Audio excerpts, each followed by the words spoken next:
This segment is brought to you by the Kansas Soybean Commission. The Soybean Checkoff, progress powered by Kansas farmers.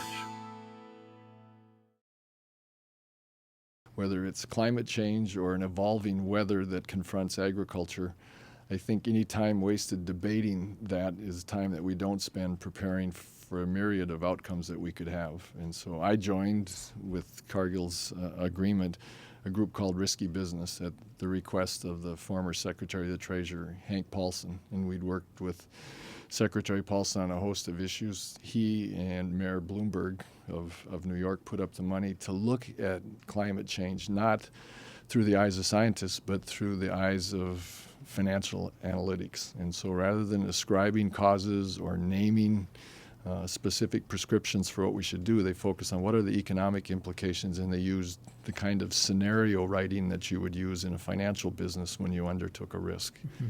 Feeding the world is something that we should be careful not to use the fact that we don't know how this is going to end. We don't know the speed of evolution that we might confront, but that's not an excuse to do nothing. And so we're trying to get agriculture to join in the discussion about how we build more resilience into our crops, into our marketing systems, into the railroads or the Mississippi River that serves us.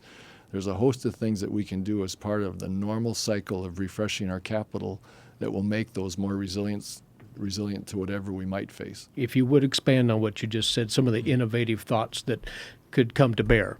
A lot of them are simple things. We've been doing them already. We just may have to do them at a more heightened level. The planting window that existed 25 or 30 years ago, somebody taking 3 or 4 weeks to plant their crop would think nothing of it. And today, most of the farmers that we see out there have acquired the machinery to be able to plant on a much tighter window. If you look at genetics, we have crops that'll germinate in colder soil and expands the amount of growing season available. I grew up in North Dakota. Wheat, barley, oats, those are your only choices. And today there are over 30 crops that are viable. Part of it because we have more frost-free days than we did, 8 or 9 more, as a result of the evolution in our weather. Part of it because the genetics allow seeds to germinate more quickly and to mature and dry down more quickly. Technology, as you're saying, is so instrumental in addressing this tall challenge. GMOs are a perfect example. How do you tell the world, if you will, that these technologies must be embraced in the cause of feeding the world amidst climate change? I am of the belief that we have a wonderful message, but companies like Cargill and Monsanto are terrible messengers. We need to take a very good message, which I believe we as production agriculture have, and to find the messengers that are seen as trusted agnostics.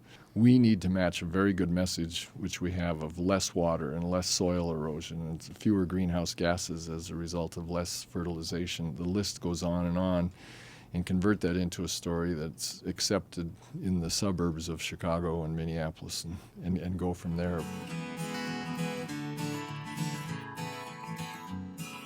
Closed captioning brought to you by Kansas Soybean Commission. The Soybean Checkoff, progress powered by Kansas farmers.